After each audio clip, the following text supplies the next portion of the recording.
Good morning, this is Thalia. I'm here at Founders 2.0 Conference 2025 Dubai, and we have with us gorgeous and very talented and very successful. I'm going to try to say the full name and appropriately. Kaewkhwangunn Chantamunee. Wow, founder and CEO for Kaewkhwangunn and Group Corporate Limited, and she has also been awarded as an entrepreneurial excellence. First of all, congratulations. Welcome to be in a hub of a pool of CEOs and leaders from all over the world. How does it feel to receive an award? I would say I'm happy, yes, to be recognized of what I have been doing for over 18 years. Wow. Yes, yeah, to build the business just to help the young children to be able to grow in their own ways and support parents, educators, and entrepreneurs. So But I was about to ask you, what does your company services stands for, and why and how did you come up with? yes, okay. So Fen-i stand for Future Education Network International. Okay. It's really come from the belief that everyone should be able to decide their own success pathway, and to raise the children, we need the whole village. So that's why I create this ecosystem that bring in all the stakeholders that related to the children growth and learning together. So Yes. these tools are provided to make the educational system better, or is it like just everyday life better for the Yeah, students? so it starts from educations because we have like a 4 pillars of the business. We do the micro school model that actually bring the personalized learning and entrepreneurship together, which means the student can start the business from the young age. And together with that, we need to also train parents and the educators. So it's an education for all. Yes, yes, Amazing. When you talk about leadership and vision, what does success mean to you today as compared to when you started? To me, the success could be like a small achievements every day that I could see our community member growth. But in terms of business and the visions, to me, the success means the more impact. As many as children that we could help, that will define the success. That's amazing. Yeah. In a field of, I won't say male dominated, but as a female leader, how do you maintain that exposure and resilience? Um, I think it's begin with acceptance, right? Acceptance of who we are, and then we could be more resilient when we know where we are and what we need to be changed or what we need to learn and what should we adapt. Yeah. What are the values that guide your decision as a CEO and educator? One more What are time. the values that drive you as an educator and a CEO? Because these are two things. How do you make a decision as a company? Yeah. Okay. So, the values to me is growth, right? So whatever that we do or the decision that we make, if it could bring growth to the people around me, like my team, the customer, or the members, or our partners. So if that bring growth to everyone, then that decision's gonna be like powerful and it's a right decision. Yeah. Amazing. So, how do you balance freedom and structure within your company culture? I would say we give a lot of freedoms when it's come to the working style, how they're gonna manage their daily tasks, and the freedom to choose of what role they want to be, because we not really structure in the title and the positions. We really drive the company based on goal and what we are trying to achieve. So we give a lot of flexible and freedom for people to choose what they want to learn, how they want to grow, yeah, and what they want to create and bring it to the society. Amazing. When you talk about education and studies, it gradually changes. When we were studying, we never had a remote studying style. We all had to go to the library. Then internet came. Then we can do the research in Google.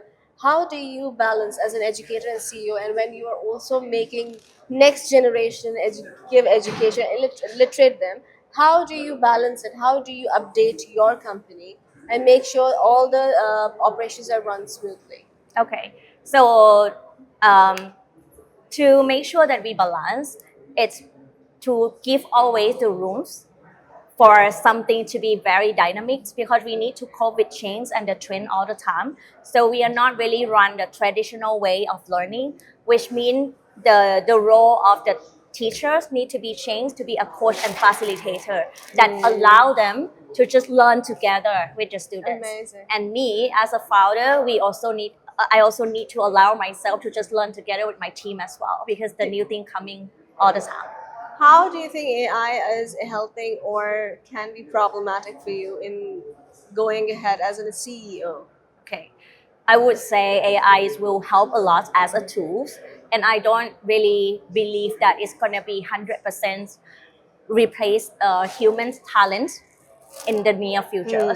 But it will help everyone's work more effectively and efficiently, so then they could spend that time Don't you wisely. think as a AI tool to be used as an education basis, when they are collecting their information for online and as an educator or a teacher, one person is like, no, this is how it's done, that would be very different because we might be saying it out of our experience and it can differ.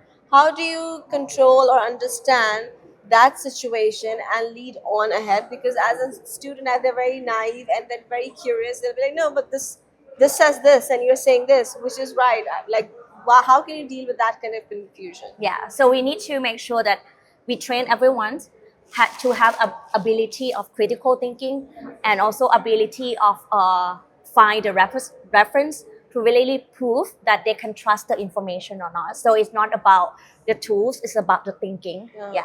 Is it your services only online provided globally or regional? How it is? Yes, we do. We do. Our service is actually have a roadmap to go globally. Yes. Amazing.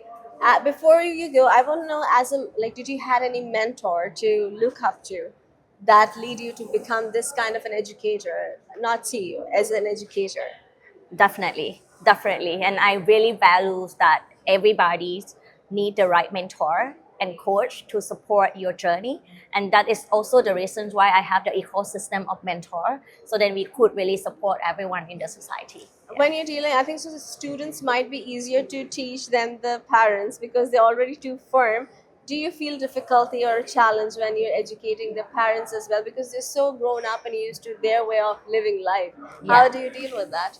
Yes, I think that is the most difficult part, but it's really worth doing it because once we make the parents understand, our job become less because the parents will be a play as a team to really raise the child together. So what I do is we need to just understand the parents' nature and really communicate to them with the truth and honesty, and they are willing to learn and exchange from us because most of the time like the school might afraid of the parents, but for us we really love to work with the parents, so then we could bring, because we have the same goal, right? We want the kids to be successful, parents also want their children to be successful, then we have the common goal and we work together as a team and we learn from each other. Amazing. Thank you so much for your time. Yes. If anybody wants to reach out to you, how can they do that? Yes, you can connect to me on LinkedIn or the website www.fenispace.com. Amazing. Thank you so much for your time, and you're doing an amazing job and work. It's selfless, and you're making our future mold in a better educated students and parents. So it's beautiful. Always remember to be curious. Education has no limits, no age. So try to be curious enough to understand and learn more and more. And be authentic, be kind, avoid using plastic, save water. This is Thalia MK signing off. Have a great day.